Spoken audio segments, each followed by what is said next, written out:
अस्सलाम अस्सलाम वालेकुम। आज हम लोग स्टार्ट करेंगे exercise 9.3 question number 3। Question number 3 देख लेते हैं। The mid point of the sides of triangle, 3 sides दी गई हैं 2, 5, 4, 2, 1, 1। Find the coordinate of 3 versus.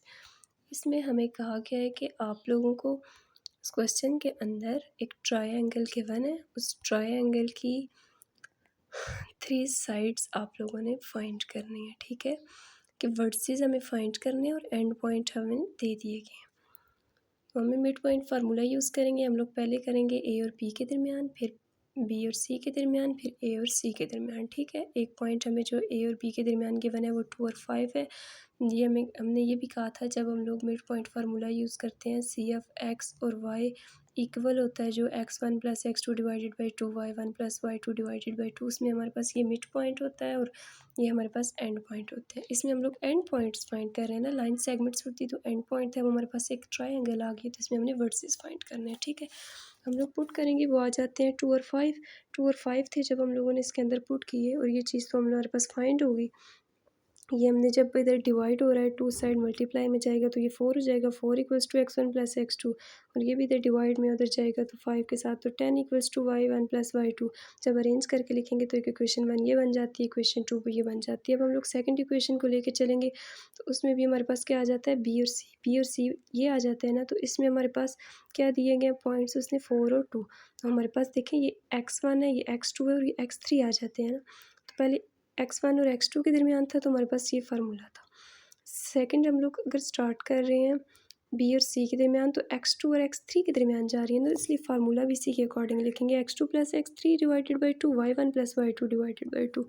और यहाँ पे हमें पॉइंट गिवन है, एक 4 है, दूसरा 2 है, ये मिड पॉइंट गिवन है। जब इन्हें अरेंज करके मल्टीप्लाई करके लिखा फर्स्ट स्टेप की तरह ही तो 8 = x2 + x3 आ गया है, 4 = y 2 + y3 आ गया। ठीक है, तो मेरे पास एक इक्वेशन ये बनी है, सेकंड इक्वेशन ये बनी है। थर्ड स्टेप को भी हमने ऐसे ही लेके चलना है।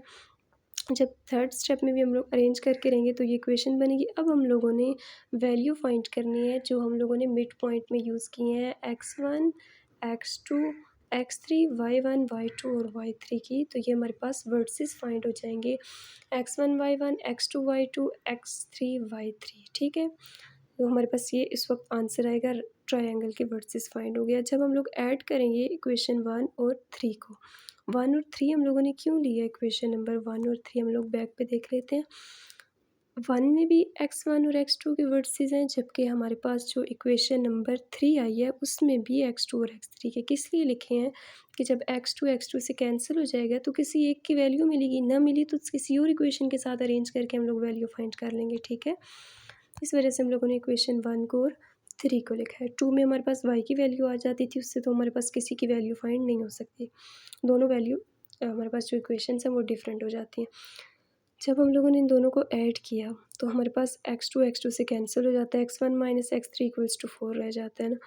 तो हमारे पास जो अब हम लोगों ने इक्वेशन को ऐड किया है जब नेक्स्ट इक्वेशन के साथ, तो हमने x1 - x3 के साथ ऐड किया। क्यों इस इक्वेशन के साथ ऐड किया है, x1 - x3 के साथ इसलिए ऐड किया। तो इस इक्वेशन में भी x3 है और हमारे पास उस इक्वेशन में भी x3 की वैल्यू यूज़ हो रही है। जब हम ये दोनों इक्वेशंस आपस में ऐड कैंसिल हो जाएंगी, इन्हें ऐड करेंगे 2x1 = -2 आ जाएगा। तो जब हमने इस तरह से -2 को बोथ साइड पे जब डिवाइड किया 2 को तो ये कैंसिल हो जाएगा और ये हमारे पास -1, x1 की वैल्यू हमारे पास क्या आ गई है, -1। अब x1 की वैल्यू को उठा के हम लोग इक्वेशन 1 में पुट कर सकते हैं कि x2 है तो x2 की वैल्यू फाइंड हो जाएगी। जब हम लोगों ने पुट की तो x2 की वैल्यू हमारे पास क्या आ जाती है, 5। अब x2 की वैल्यू को उठा के हम लोग इक्वेशन नंबर 4 में भी पुट कर सकते हैं। ये जो इक्वेशन हमने यहाँ पे अरेंज किया x2 + x3 = 8 इस इक्वेशन में, इसमें जब हम लोग पुट करेंगे तो हमारे पास 8 - 5 = 3 x3 की वैल्यू। अब हमारे पास x1 x2 x3 की वैल्यू तो आ गई। अब हमने नेक्स्ट फाइंड करनी है y1 y2 और y3 की। इसी तरह से इक्वेशन नंबर 2 को और इक्वेशन नंबर 4 को हम लोग ऐड करेंगे।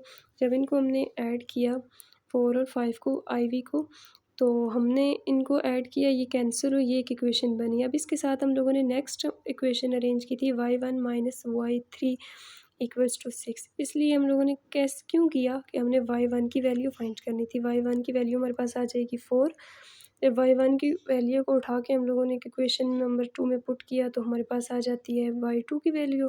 जब y2 की वैल्यू को भी उठा के हम लोग नेक्स्ट इक्वेशन में पुट करेंगे तो हमारे पास आ जाती है y3 की वैल्यू। तो हमारे पास x1 y1 x2 y2 x3 y3 ये ट्रायंगल थी हमारे पास ABC, उसके वर्सेस हम लोगों ने फाइंड कर लिए हैं। तो हमने इस क्वेश्चन में यही फाइंड करना था कि एक ट्रायंगल है, उसके मिड पॉइंट्स हमें गिवन है और एंड पॉइंट जो हमने फाइंड करने हैं वर्सेस वो हम लोगों ने फाइंड कर लिए।